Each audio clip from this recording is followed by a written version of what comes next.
Viewers, হা vote না vote. বাংলাদেশের জাতীয় নির্বাচন 2026-এ দুটো ক্যাটাগরি আছে। একটি হচ্ছে আপনি কাকে এমপি নির্বাচন করবেন, আরেকটি হচ্ছে গণভোট। সেখানে হা ভোট এবং না ভোট দুটি অপশন। এখন প্রশ্ন হচ্ছে, হা ভোট থেকে না ভোটের দূরত্ব ঠিক কতটুকু সেটা আমাদের আইডেন্টিফাই করতে হবে। আমরা যারা প্রবাসী আছি তারা দুটি ফর্ম পেয়েছি। একটি হচ্ছে ব্যালট পেপার সহ মার্কার সহ একটি, আরেকটি হচ্ছে পিঙ্ক কালারের একটি আহ, আহ, যে একটি ব্যালট পেপার, সেখানে শুধু হা ভোট এবং না vote for the security reason এবং কিছু লিগ্যাল বিষয়াদির কারণে আমরা সেটি দেখাতে পারছি না আপনাদেরকে, কিন্তু এখানে কি লেখা আছে সেটি আমি বলছি। সেখানে পিঙ্ক একটি ফর্মে আছে, ফর্ম নাম্বার 2, গণভোটের পোস্টাল ব্যালট পেপার। গণভোট গণভোট 2026-এর জন্য পোস্টাল ব্যালট পেপার।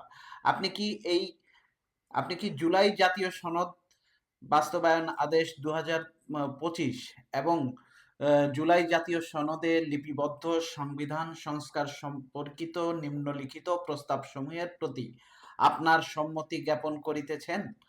হ্যাঁ, না। এখানে আবার তিনটা অপশন আছে।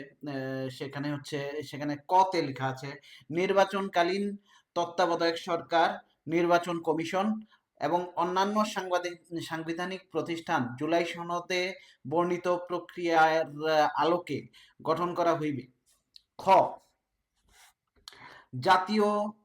আগামী জাতীয় সংসদ হইবে 2 কক্ষ বিশিষ্ট ও জাতীয় সংসদ নির্বাচনের দলগুলোর প্রাপ্ত ভোটের অনুপাতে 100 সদস্য বিশিষ্ট একটি উচ্চ কক্ষ গঠিত হইবে এবং সংবিধান সংশোধন করিতে হইলে উচ্চ কক্ষের সংখ্যাগরিষ্ঠ সদস্যের অনুমোদন দরকার হইবে।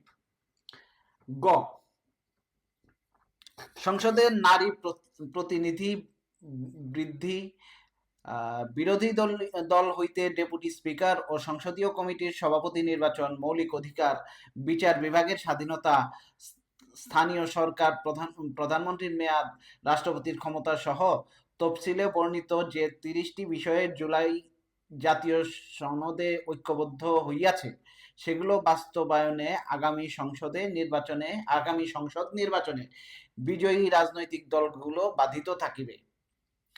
ও আরেকটি অপশন আছে, সেটা হচ্ছে ঘ। সেখানে লেখা আছে জুলাই জাতীয় সনদে বর্ণিত